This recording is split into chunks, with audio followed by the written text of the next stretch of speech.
Here we go.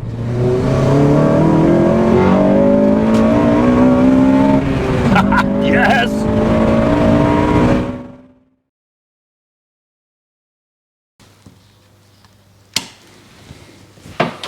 Hello YouTube, welcome back to the channel. Today is the day. The Civic Type R is in the workshop. We are getting it ready for our upcoming track days. We are throwing a ton of parts at it. I've spent as much on parts as I did on the car, if not more. So we are gonna try and make this as race car spec as we can and see if we can't improve our times on the track. So let's have a look what we've got. Here it is, ready for surgery. So we charged the battery last night. We know that was a bit of an issue. We're sorting out all the other issues here as well. The car currently is completely standard, right down to the budget Debica tyres.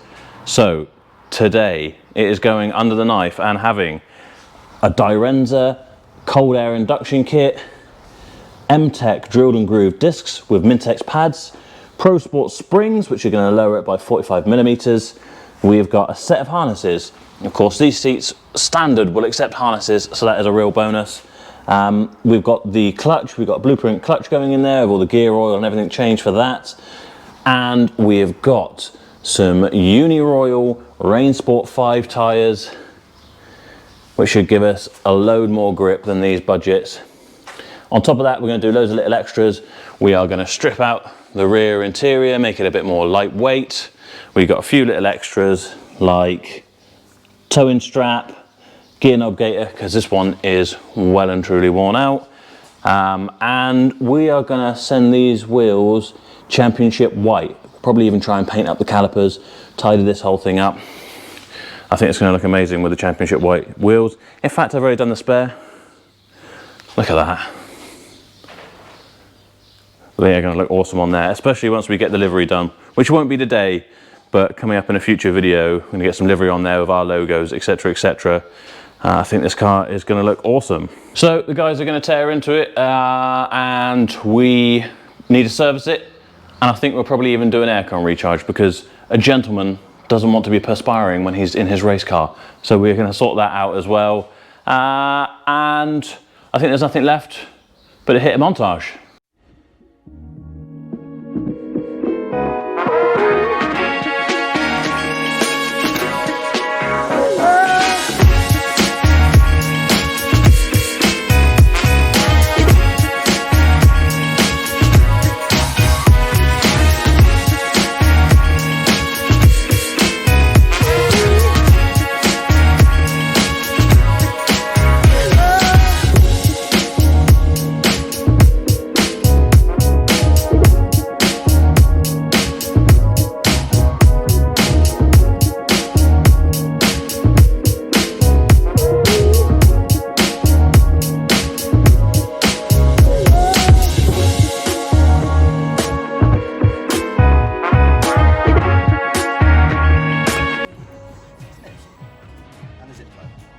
Snips and a zip tie. Snips and a zip tie. Thank you very much.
Okay, so we've reached the end of 2 or 3 days of the team and myself working on this car. Let's have a look.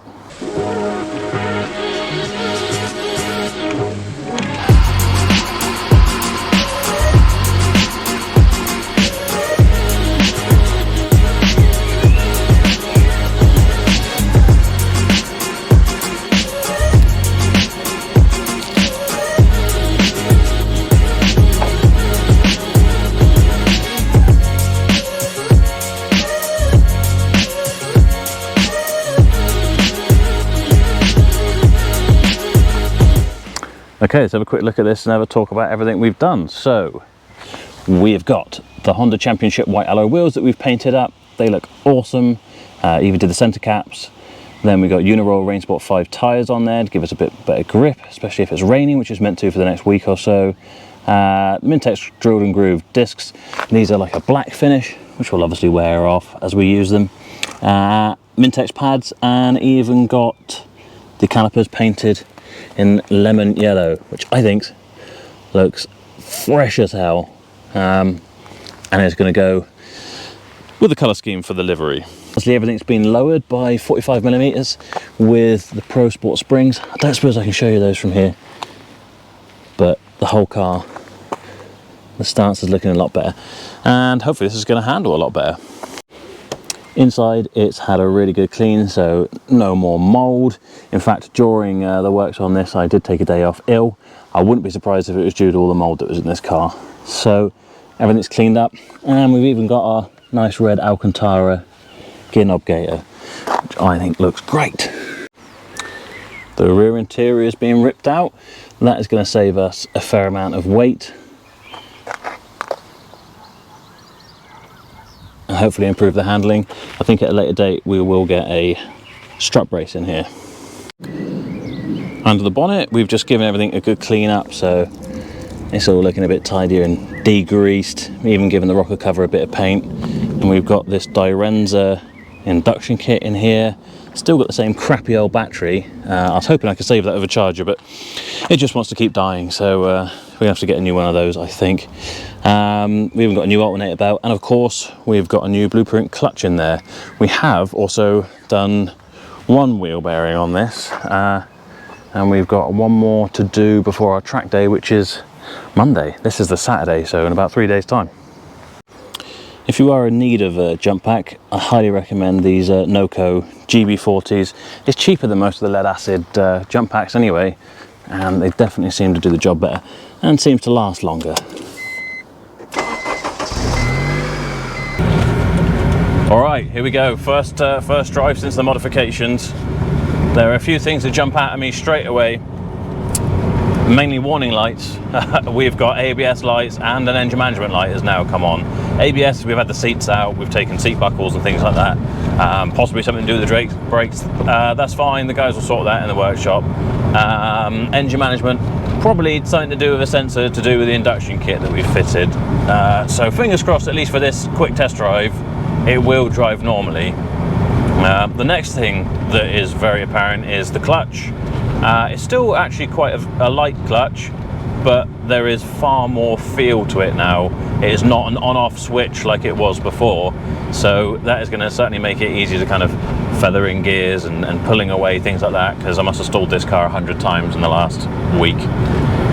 So that's a bonus. Brakes already feel better. They're going to need bedding in. They're going to need to bed in those pads. And to be honest, I need to do some research on how I should bed in the pads properly for something like a track day. I think there's something to do with going through a couple of heat cycles or something, letting them get really hot and then cool down. Please do, if you know, leave me some comments if you've got some recommendations, because I will try and read them before we actually end up on the track day. What else have we got?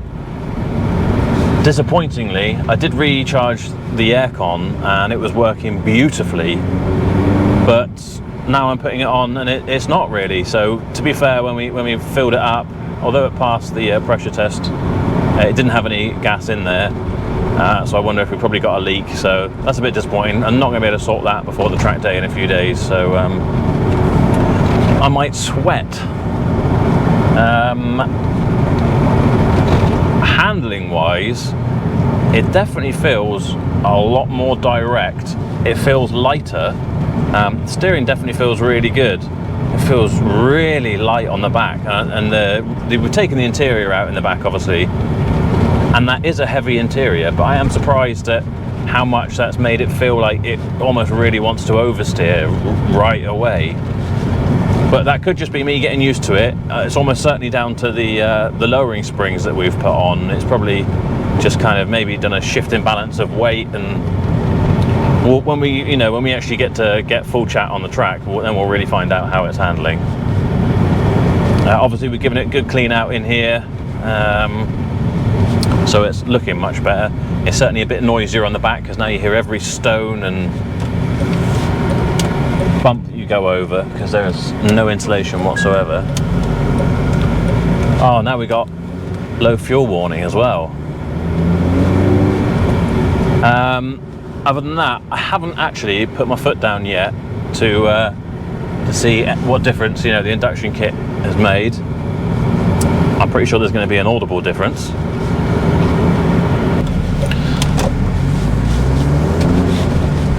Okay, I just pulled over quickly because there's a fair bit of traffic and I wanted to have a bit of clear road to really test out this induction noise. Here we go.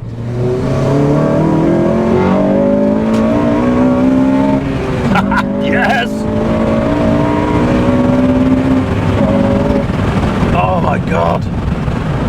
Woo! Yeah, she's definitely a bit squirrely on the back, and maybe I haven't done much favours to my clutch there, but woo! Yeah, she feels quick now. Holy moly, my friend, get out the way of the road.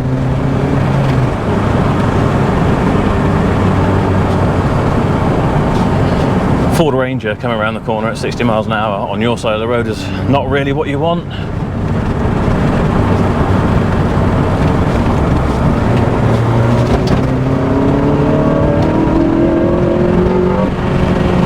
How good does that sound? Oh my god. Now I feel very reminiscent of the EP3 that I had and did track days with, again in red. But obviously the older version, I should say. I think that car already had an induction kit on it, and the induction noise is incredible. And then the noise that you get on the VTEC changeover once you've got an induction kit is really audible, so it really changes tone. It makes the VTEC just sound that much better.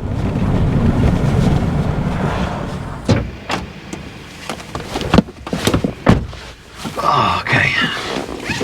Had to put a bit of fuel in it because I do want to carry on driving this car just a little bit more. I can't believe I've just spent £40 on 20 litres of fuel. 188.8, which, to be honest, I suppose I should be grateful. Some of you guys have definitely got it worse. Fingers crossed this is going to start about the jump pack after a drive. Lovely. That brings me on to, we've still got the engine management light, but we'll ignore that, as every real man does. I was going to say this, I guess it's a pretty Japanese thing. Cars that have got levers for opening your fuel cap should be illegal. Why would you do that? Every time I try to fill up a car that's got one of these, you've ever tried to fill up on a Mazda MX-5, like a Mark 2 or 3, you got to open up the center console in here, and there's a thing why would I look in there to open up to get my, just give it like a push thing. Anyway, that's my rant over. I hate levers for fuel caps, because you always walked around the car, it's always on the other side as well, and then you got to walk back. I may look 34, but I'm actually 90 inside. Oh, okay. Thank God for the new clutch, because I can actually feel it. I'm going to try and do a bit of a flying start here. This new clutch probably won't thank me. Probably all the mechanics out there will hate me, but soz.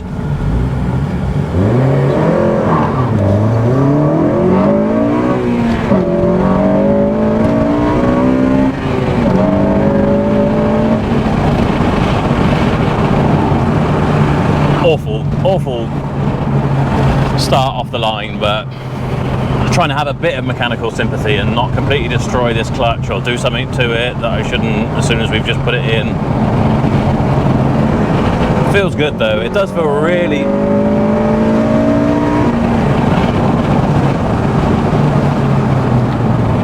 Yeah, brakes definitely need bedding in. They're a lot better than the last ones were, but they're not quite as grippy as they ought to be.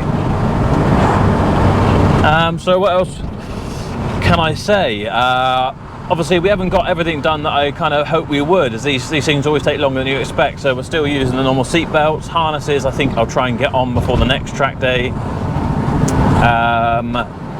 We haven't done anything with the exhaust. I kind of want to do maybe like a center resonator delete, so I think we'll do that before the next track day. And obviously sign writing livery hasn't happened, but again I think it gives us something to kind of look forward to for the next track day in about a month after the one we're about to go on.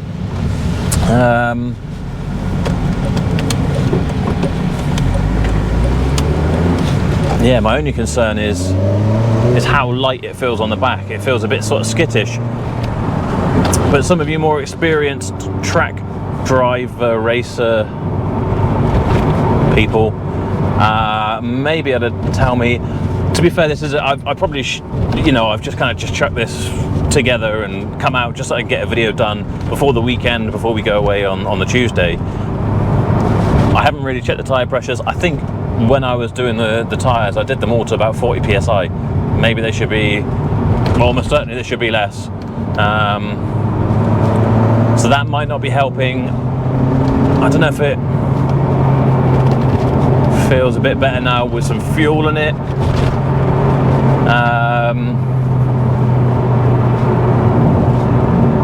Just the tyres in general. Everyone says these Uniroyal Rain Sports have got quite a soft wall, therefore you get a bit of,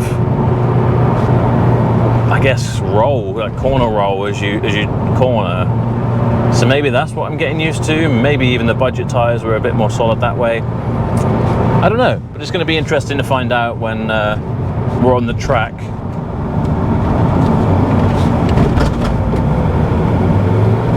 Giving it all the beans.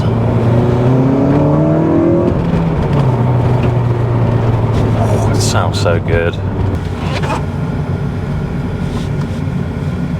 Well, thanks for watching. I hope you enjoyed the video. I've got it parked back up now in the showroom. I'm going to leave it in here with the lights on over the weekend. Let everyone see its beauty, because I am absolutely over the moon with this.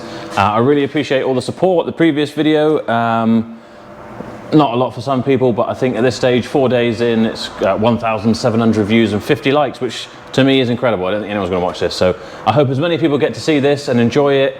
And if you have, please do like and subscribe. It's going to give me the boost that I need to get on and film some more cool stuff like this. Stuff like this. In the meantime, keep your eyes peeled. We'll definitely be having a track day video coming out of this. And then probably another video modifying it with the extra bits before we go on another track day, which we'll film too. So stay tuned. Please like and subscribe. See you in the next one.